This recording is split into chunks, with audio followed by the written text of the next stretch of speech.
Good morning, my dear students. Today we will start the new topic Administering the Empire.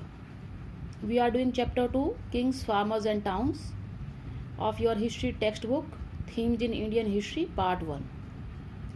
अब इतने बड़े Mauryan empire का, इतने बड़े मौर्य साम्राज्य का जो प्रशासन था वो किस प्रकार चलता था.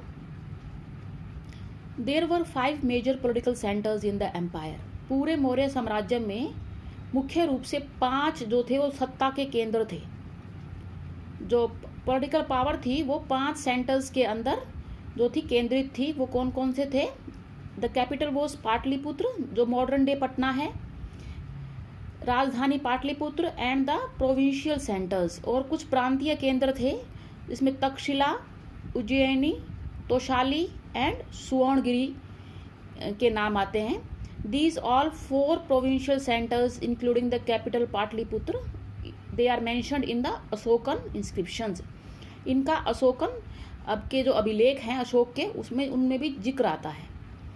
If we examine the content of these inscriptions, we find virtually the same messages engraved everywhere from the present day northwest frontier provinces of Pakistan to Andhra Pradesh, Odisha and Uttarakhand in India. अब अशोक पहला सम्राट था जिसने stone surfaces के ऊपर, चाहे वो प्राकृतिक पत्थर थे, नेचुरल रॉक्स थी, चाहे पॉलिश्ड पिलर्स थे, अपने सब्जेक्ट्स के लिए, ऑफिशियल्स के लिए, लोगों के लिए, अपने अधिकारियों के लिए संदेश जो थे वो खुदवाए थे.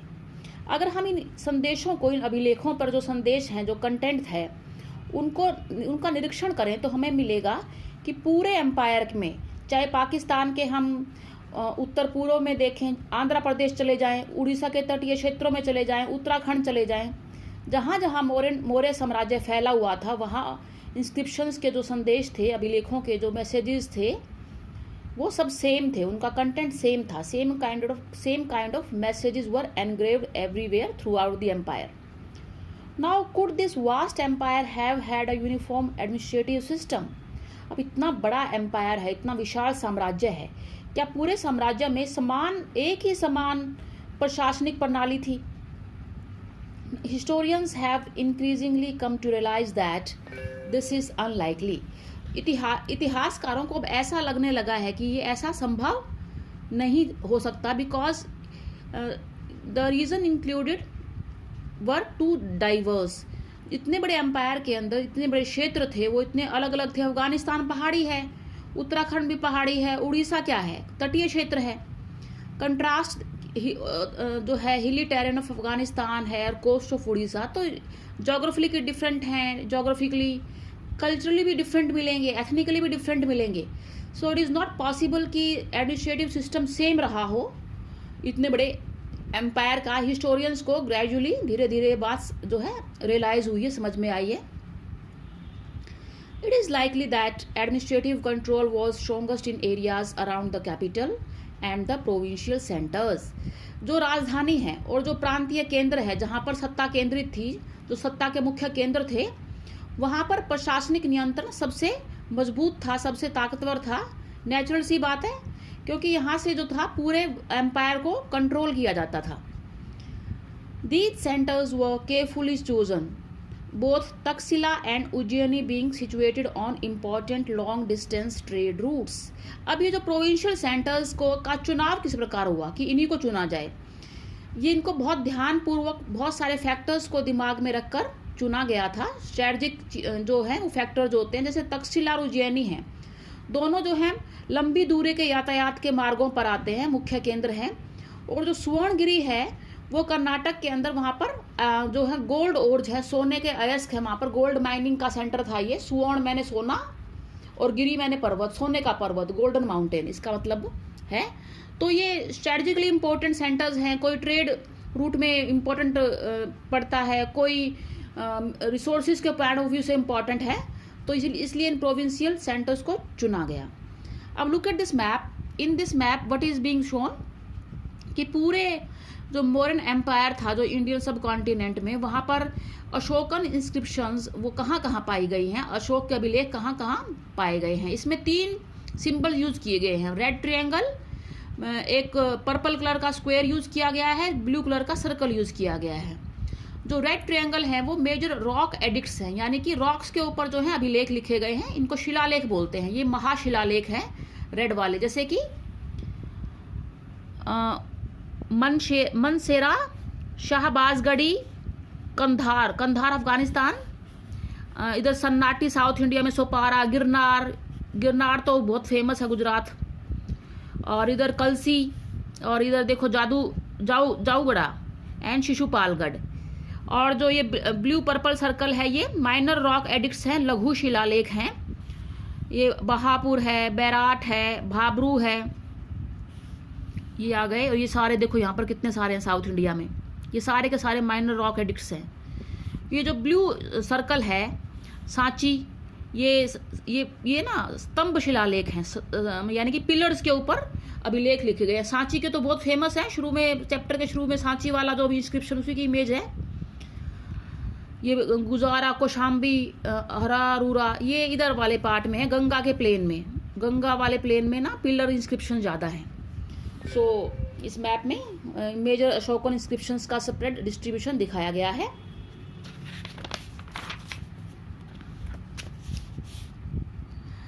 Communication along both land and riverine routes was vital for the existence of the empire. इतने बड़े साम्राज्य का अस्तित्व बनाए रखने के लिए यातायात और संचार के साधनों का विकसित होना बहुत जरूरी था, चाहे वो भूमि के थ्रू हो, लैंड के स्थल के थ्रू, या रिवराइन या रिवर्स के थ्रू हो। तो यहाँ से कम्युनिकेशन थ्रू ट्रांसपोर्ट बहुत इंपॉर्टेंट था। Journeys from the centre to the provinces, जो केंद्र है, सेंटर यहाँ पर पाटलिपुत्र है, और प्रोविंसेस प्रांतों, पाटलिपुत्र से प्रांतों में जाना हो, मान लो ऑफिशियल्स को निरीक्षण करने के लिए, it would have taken weeks if not months, महीने नहीं तो उनको हफ्ते तो लग ही जाते थे। This meant arranging for provisions as well as protection for those who were on the move. अब वो जो ट्रैवल कर रहे हैं उनके लिए बहुत सारे प्रावधानों का, उनका खाना पीना, उनकी सुरक्षा, ये सारे अरेंजमेंट्स हमें करने पड़ेंगे, मतलब राजा को करने पड़ेंगे। It is obvious that the army was an important means for ensuring the latter. अब ये जो प्रोटेक्शन है, लेटर का मतलब यहाँ पर बाद वाला प्रोटेक्शन आएगा। सुरक्षा प्रदान करनी है तो सेना की आवश्यकता तो पड़ेगी। Megasthenes mentioned a committee with 6 sub committees for coordinating military activity. अब जो ग्रीक एम्बेसडर थे मेगास्थनीज, उन्होंने एक कमेटी का इसमें जिक्र किया है, जिसमें 6 उप सब कमेटी यानी कि उप समितियाँ थी। एक मुख्य समिति थी, मुख्य कमेटी थी, और 6 सब कमेटी, 6 उप समितियाँ थी। और ये सारे के सारे जो सैन्य जो गतिविधियाँ होती थी उनको कोऑर्डिनेट, उनका आपस में जो है तालमेल बना के रखते थे। Of these one looked after the navy, एक तो नौसेना की देखभाल करती थी। The second manage transport and provisions, दूसरी समिति जो थी वो ट्रांसपोर्ट, यातायात और बाकी सारे प्रोविजंस का देखभाल करती थी। Third was responsible for the foot soldiers पैदल सेना की देखभाल करती थी। फोर्थ फॉर द हॉर्सेस, चौथी जो थी कैवेलरी मतलब घुड़सवारों के लिए। The fifth for the chariots, पांचवी जो थी वो रथ सवारों के लिए थी, जो रथ भी होते थे ना पहले जमाने में।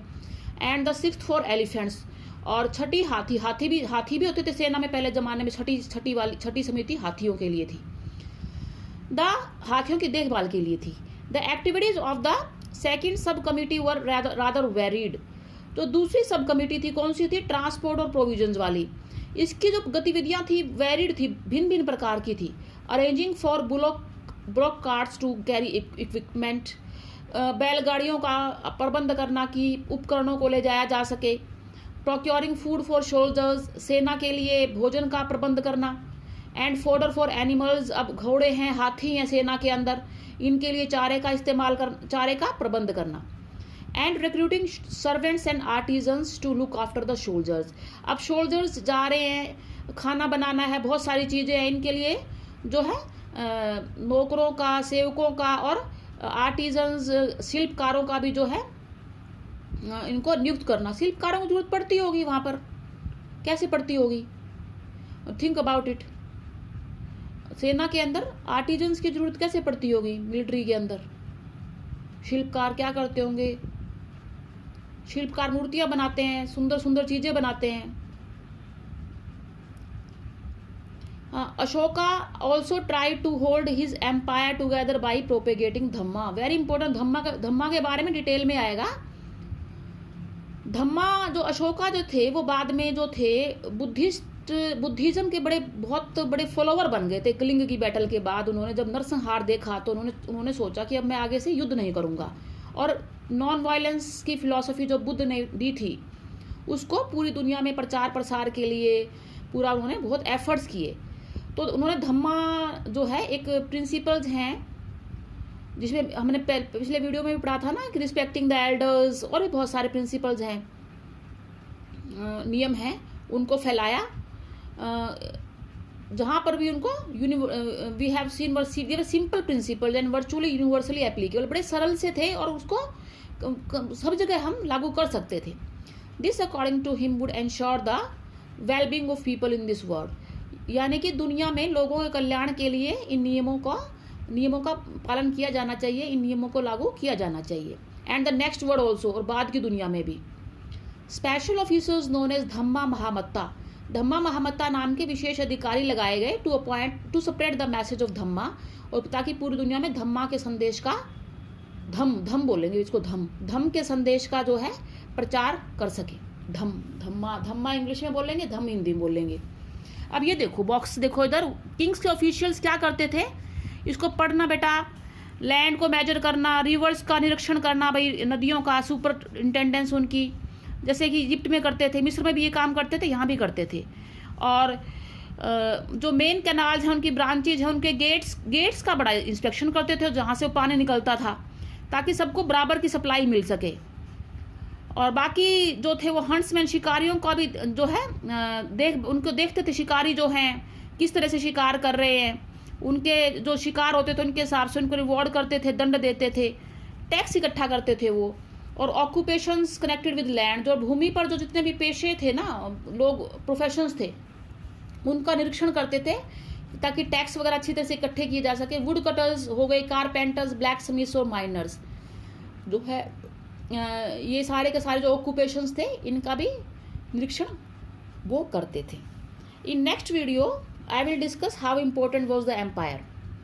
So till then, enjoy reading this part of the chapter and try solving the assignment I am going to give you on the basis of what we have studied today.